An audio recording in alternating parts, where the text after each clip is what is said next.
नमस्कार, जयश्री किचनमध्ये तुमचं स्वागत आहे. सर्वांना श्री स्वामी समर्थ. आज मी तुम्हाला दाखवणार आहे मस्त असा पाया रस्सा झणझणीत. तर चला रेसिपीला सुरुवात करूया.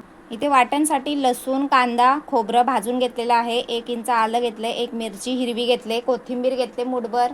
फोडणीसाठी टोमॅटो लागणार आहे, 2 मोठे कांदे चिरून घेतले, 1 मिरची लागेल फोडणीसाठी. इथे बकऱ्याचे पाय घेतलेले आहेत. बकऱ्याच्या पायांचा रस्सा करायचा आहे. तर स्वच्छ धुवून घेतलेत मिठाच्या पाण्याने. इथे मसाले, मीठ लागणार आहे. आता हे वाटण वाटून घेऊया. कोथिंबीर टाकते, कांदा, खोबरं, लसूण टाकून घेते. हे सर्व वाटून घ्यायचं आहे आपल्याला. गॅसवर कुकर ठेवलेला आहे, गरम झालंय. तर तेल टाकून घेते. तेल गरम झाला की लगेच खडे मसाले घेतलेत. काळी वेलची, 1 हिरवी वेलची, दालचिनी, लवंग, काळी मिरी, स्टारफूल, तेजपत्ता घेतले. ते पण सर्व टाकून घेऊया. 1 मिरची फोडणीला, ती पण टाकून घेऊया. कांदा टाकून घेऊया फोडणीला. आता कांदा लाल होईपर्यंत छान परतायचा आहे. कांदा लाल झालेला आहे. लगेच टोमॅटो टाकून घेऊया. आता टोमॅटो पण छान असं परतायचा आहे. मऊ होईपर्यंत परतायचा आहे टोमॅटो मऊ झालेला आहे. लगेच हळदी पावडर टाकून घेऊया. लाल तिखट मसाला घरगुती तिखट तुमच्या आवडीप्रमाणे टाकायचा आहे. 1 चमचा गरम मसाला टाकायचा आहे. 1 चमचा जिरा पावडर टाकायची आहे. आता हे छान असं परतायचं आहे बारीक गॅसवरती.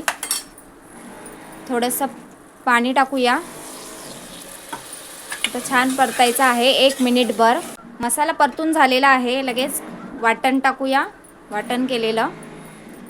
आता हे पण आपण छान असं परतायचं आहे बारीक गॅसवरती. ग्रेव्हीला छान तेल सुटलेलं आहे, पाहू शकता. तर बकऱ्याचे पाय धुवून घेतलेत, ते टाकूया आपण. गॅस थोडा मोठा करते.